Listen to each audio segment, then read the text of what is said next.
নমস্কার, কলকাতা ডায়েরি 1983 থেকে আমি শ্রাবন্তী বলছি। আপনাদেরকে আজকে একটা নতুন ভিডিওতে স্বাগত।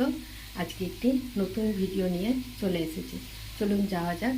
এখন আমি কি করছি সেটা দেখার জন্য চলুন গেট স্টার্ট রেডি।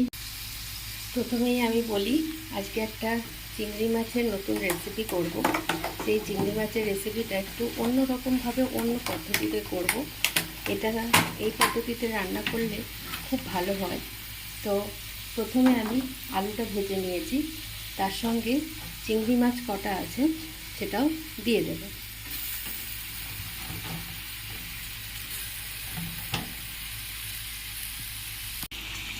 পরিমাণ মতো লবণ, হলুদ,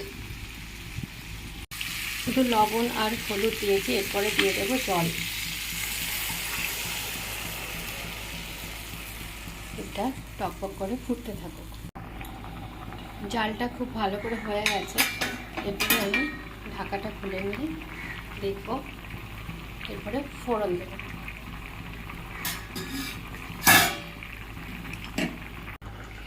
এরপর দিয়ে দেব সর্ষের তেল। ফোড়নে দিয়ে দিয়েছি শুকনো লঙ্কা, তেজপাতা আর গোটা জিরে।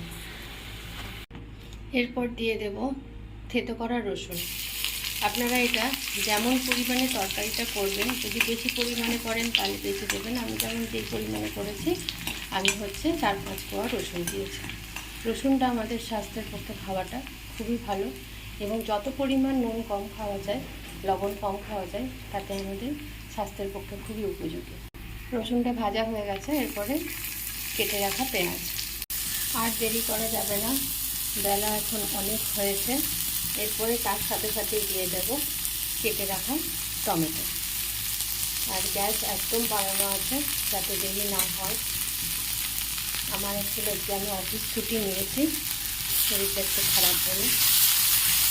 এরপর আমি গ্যাসটা কমিয়ে একটুখানি 2 মিনিটের জন্য আমি একটু ঢাকা দিয়ে দিলাম। এগুলো ভালো করে টমেটো সিদ্ধ হয়ে যায় যাতে, আর পেঁয়াজটাও যাতে ভাজা হয়ে যায়। একদম পুরোপুরি ভালো করে ভাজা হয়ে গেছে দেখুন। এরপর আমি ফোড়নটার মধ্যে ঝোলটা ছেড়ে দেব।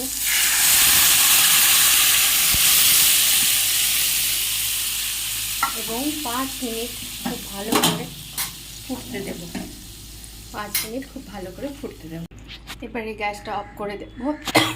ব্যাস, আমার চিংড়ি আর আলু দিয়ে তরকারি রেডি। একটু ঝোলটা বেশি রাখলাম, কেননা সকালে একটু